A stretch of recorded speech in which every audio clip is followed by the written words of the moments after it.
हाय दोस्तों, नमस्कार। आप सभी का मेरे चैनल में स्वागत है। आज हम बात करेंगे बिग बाज़ार यानी कि फ्यूचर। और रिलायंस ने कहा है कि अब डील संभव नहीं है, यानी कि फ्यूचर रिटेल के अंदर जो रिलायंस की डील होने वाली थी, अब उसके ऊपर पूरी तरीके से जो आप समझ सकते हैं कि एक बड़ी चीज़, असंभव सी चीज़ संभव होती हुई नज़र आ रही है। यानी कि जो डील होनी थी अब वो नहीं होती हुई नज़र आ रही है।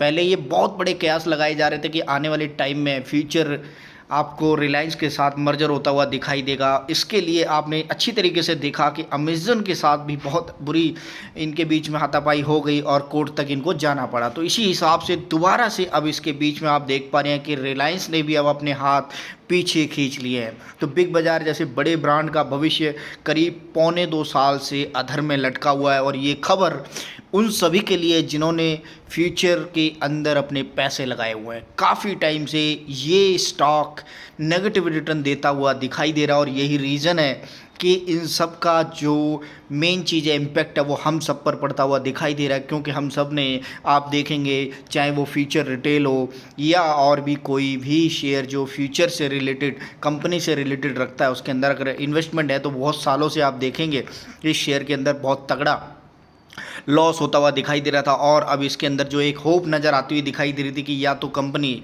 अमेजन के साथ जा सकती है या फिर रिलायंस के साथ। पर पहले अमेजन के साथ डिस्प्यूट होते हुए नज़र आए और अब रिलायंस ने भी अपने हाथ पीछे खींच लिए। तो डेफिनेटली अब ये बड़ी खबर इसके ऊपर निकलती हुई दिखाई दे रही है कि अब इन दोनों के बीच में जो लड़ाई है या कुछ भी है इस तरह का, वो डील नहीं हो पा रही है। यानी कुछ भी कहिएगा, देखिए चीज़ क्या होती है। अब इस चीज़ के पीछे पूरा का पूरा देखिए ये 3 चीज़ें निकलती हुई दिखाई दे रही हैं इस चीज़ में।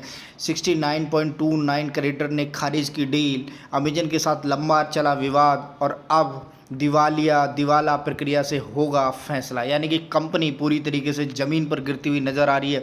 इसके शेयर एकदम से 650-700 रुपये से ज़मीन पर गिरते हुए नज़र आ रहे हैं। और उसके बाद आप देखेंगे कि ये शेयर के साथ जो डील होनी संभव थी वो अब असंभव होती हुई नज़र आ रही है। तो इस तरह से आप संभव और असंभव के बीच में हमारा जो पैसा है वो लटकता हुआ नज़र आ रहा है। और यही रीज़न है कि अब सबके बीच में आप देखेंगे फ्यूचर रिटेल हो या फिर रिलायंस हो, इन दोनों के बीच में जो किसी भी चीज़ पर डील होनी थी वो अब नहीं हुई है। और डेफिनेटली आप आने वाले टाइम में देख सकते हैं, अगर इस तरह का कुछ होता है तो डेफिनेटली कुछ ना कुछ अपडेट आते हुए मैं तुरंत उसके ऊपर वीडियो बनाऊंगा और आपको बताने की कोशिश करूंगा कि किस तरह से इस शेयर के अंदर अगर कोई फ्यूचर है या नहीं है।